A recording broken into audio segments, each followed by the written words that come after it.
Variables. A variable is a container for a value. The value can be many things, such as a number or a string, like part of a sentence, or it can be an object or a complex function. With variables, the value in the container can change. To use a variable, you first have to declare it.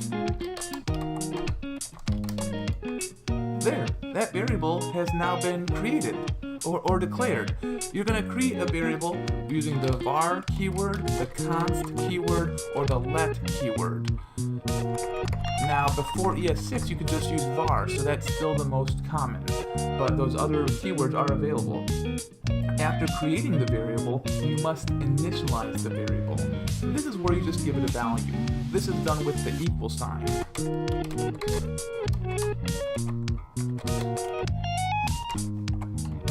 There, we just initialized my name variable with the name Bo. It's a string. You can also declare and initialize a variable all at once.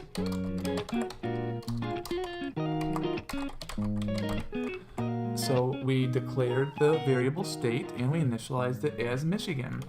You can use variables all over the place in JavaScript.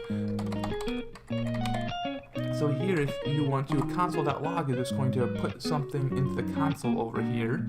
So I'm going to put my name is, use a string here, and then I'm going to add a variable that's also a string. And we're going to run that so we can see it right in the console. It's going to do my name is Bo. See, there's no space between is and Bo because you have to put a space here. Now, once a variable has had a value assigned to it, you can update that value by just simply giving it a different value. So I'm going to put state equals California.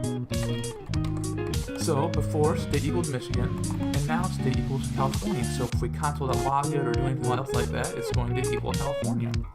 There are certain naming rules and conventions for variables. Generally, you should just stick to using Latin characters like 0 through 9, or A to Z, or even capital A to Z.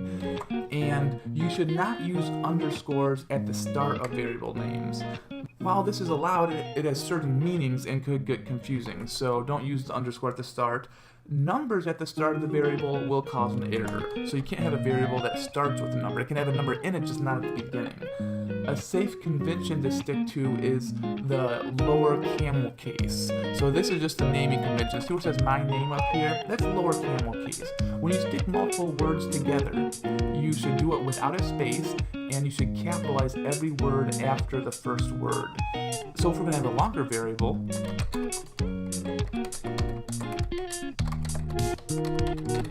so that's lower camel case. There's no spaces, capitalize each word. Just like the name of free code camp is in lower camel case. You should always make variable names intuitive, so they describe the data they contain. Also, this is very important, variables are case sensitive, so a capital letter and a lowercase letter are completely different. Lastly, you should not use JavaScript reserved words as your variable names. This means words that make up the actual syntax of JavaScript, such as var, function, if, else, for. And one final thing about variables. JavaScript is a loosely typed language, which means that, unlike some other languages, you don't need to specify what data type a variable will contain, such as number, or string, or object, or anything like that. JavaScript just figures it out for you. Well, that's variables. Thanks for watching. My name is Bo Carnes. Don't forget to subscribe, and remember, use your code for good.